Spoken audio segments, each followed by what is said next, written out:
Ladies and gentlemen, most of you would agree with me that an inflation shock is coming. And in fact, it's already here. The petrol and diesel prices right now are at sky high and it's flowing down to all the other products that you buy.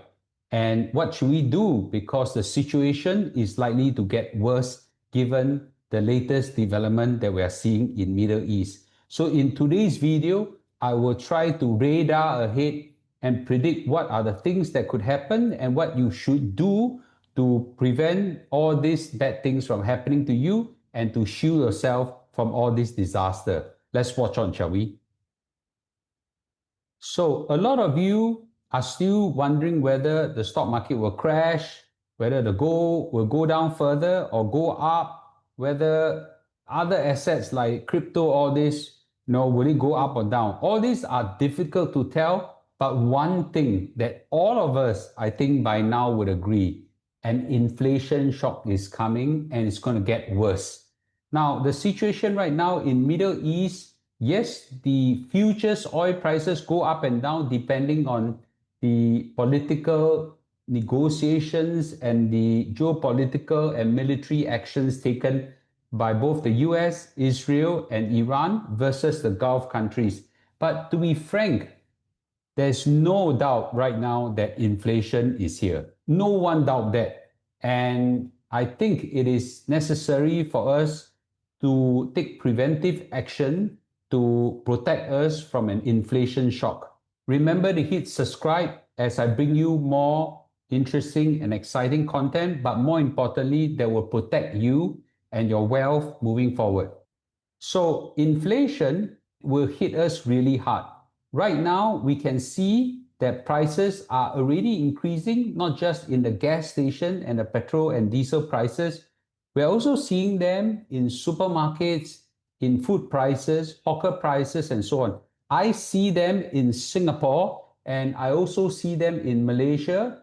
And I think this is something that will get worse as physical oil supply runs short and the physical oil prices go up. Now, just to be very clear, how oil hits the rest of the product prices is basically that there is a transmission mechanism. First of all, oil is an input to many production process. And oil is also a major cost in logistics and transportation. So when oil prices goes up, the primary supply of fuel, such as petrol and diesel, also goes up. Now you can see right now, air tickets are now to the roof.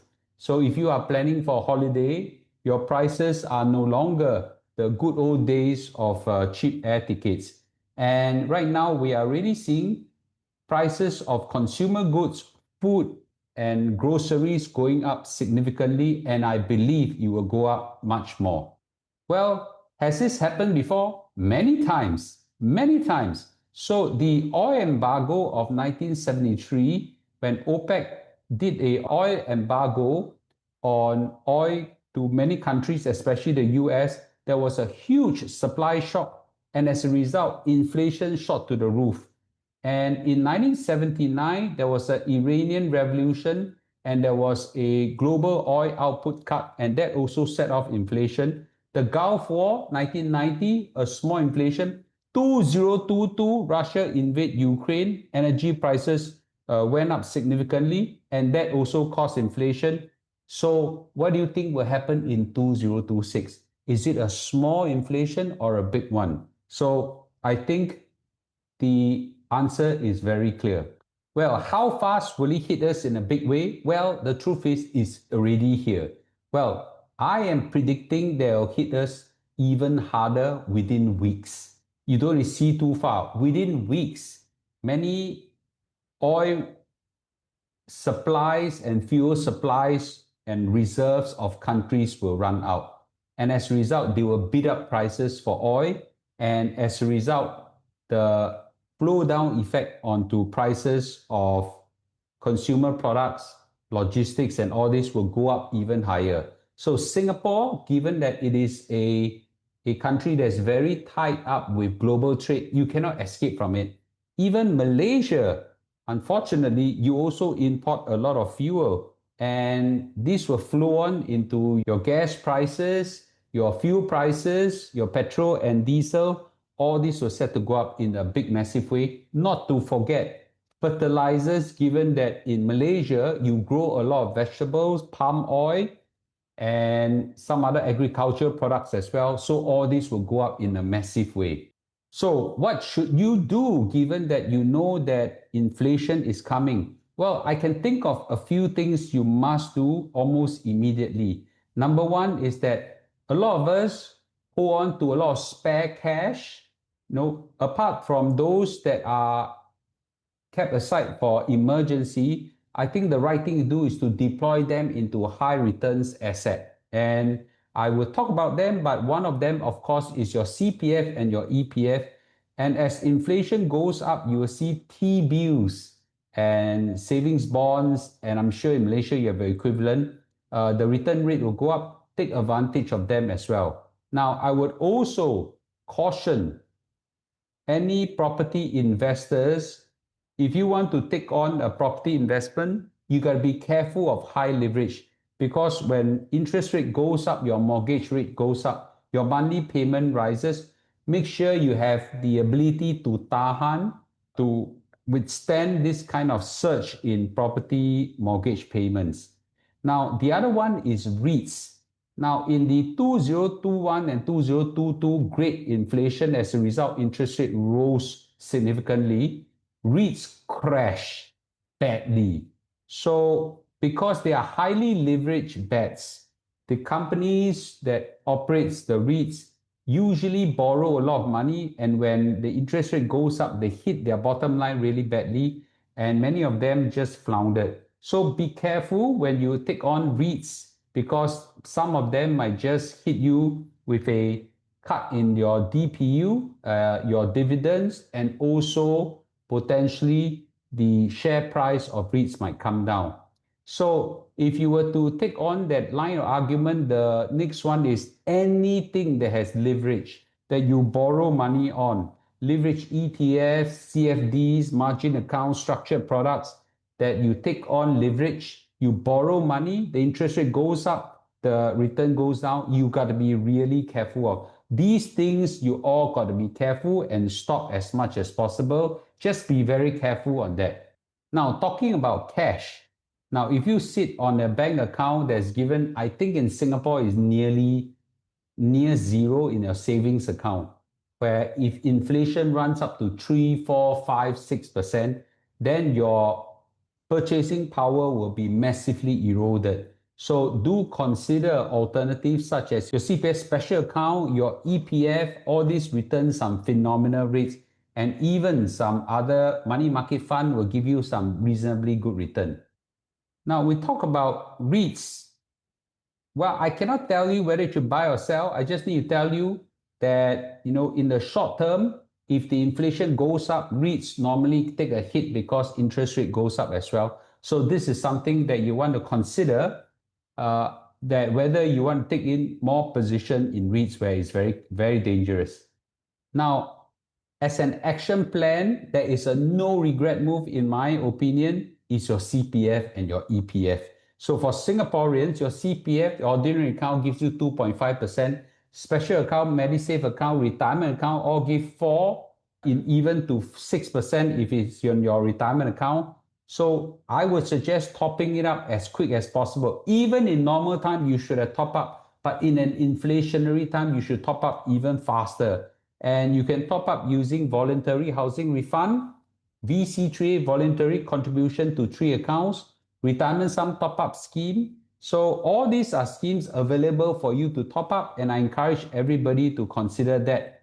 And for people who do EPF, because you are Malaysian, so I think you should top up those wherever is possible. I think you can top up to 100,000 ringgit. That will give you pretty outsized return, 6%. And even in Singapore, we are drooling over that kind of return rates. Now, this is something a bit controversial, and I would be frank with you, even I'm still considering this. Now, I know gold prices have came down a lot in this crisis, but at some point of time when there's a massive inflation, gold will stand out pretty strongly. Now, the problem is when the inflation is mild. So the second thing I'll consider is gold. Now, here I just want to caution everybody that I think that gold usually serve a good inflation hedge over a long period of time. Now, it is true that gold prices have came down significantly in this oil crisis, but that's largely because the inflation rate haven't picked up in a massive way. But if it does pick up in a massive way, then gold might be a good insurance to consider. Now, this is something even I'm still considering. I haven't come to a conclusion yet whether to take a big position in gold, which is against my usual bullish position in just CPF and stocks and shares. But I think, this time around, taking the lesson from 2022 that I went through, gold might be something that is worth considering. I didn't tell you to invest in. Consider. Now, this is another no regret move. Be careful of your debt position. If you got high mortgage rates, maybe you want to think of quickly fixing it before the interest rate spikes. If you got some of your personal loan and car loan, can you accelerate payments? And if you got credit card debts, that's the worst kind of debt. Can you quickly get rid of it right now? So all this could potentially hit you like a total bus, a bus crash. So you don't want to be hit with a high interest payments because of inflation. Now, this is where a lot of people say, Mr. Lu, what about stocks and shares? I will first talk about dollar cost averaging and crash buying. I've never said that dollar cost averaging is bad. It's just that a lot of people interrupted the process and a lot of people like to start dollar cost averaging on bull runs. Strangely, almost no one asked me about dollar cost averaging now when the market is now in turbulence, where everyone was always asking me about dollar cost averaging in a massive bull run. I actually think that during turbulent time or even crash time, starting DCA will have some wisdom, right? The key thing is don't disrupt the process of DCA and let it just go on and on, automate the process, and after that, don't look, don't see, and just walk away. And over a long period of time, if you have invested your dollar cost averaging money into the globally diversified portfolio, you will do very well. Now, this is where, of course, I am a favorite proponent of crash buying strategy. And this is where I think that the chances of market volatility is still there, that will reach a level that I'll be comfortable to deploy. And if they do come, I'll deploy down. And I've got no issue, everyone who wants to do the alternative with dollar cost averaging, as long as we deploy when the market is low or in a good price, over a long period of time, the returns rate will come up and overtake your losses in inflation losses. So I think this is something that everybody should consider getting ready. Now, who will win in the next 4 to 5 years? Clearly are people who have maxed out your CPF and EPF, people who have bought some inflation-friendly asset, potentially gold is one of them. Okay, there are other assets as well. And those people who kept your equities, especially in times of crashes, I think that will be a great time. And of course, those people who avoided leverage, and I think this is a lot of wisdom, not to have too much debt in times where interest rate is very high because of inflation.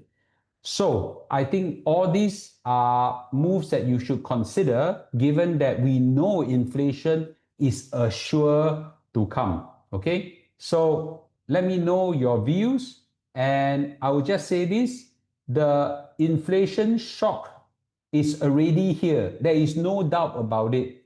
It's whether it is a big shock or a small shock, a long impact or a short impact, but stage one inflation is coming and is already here.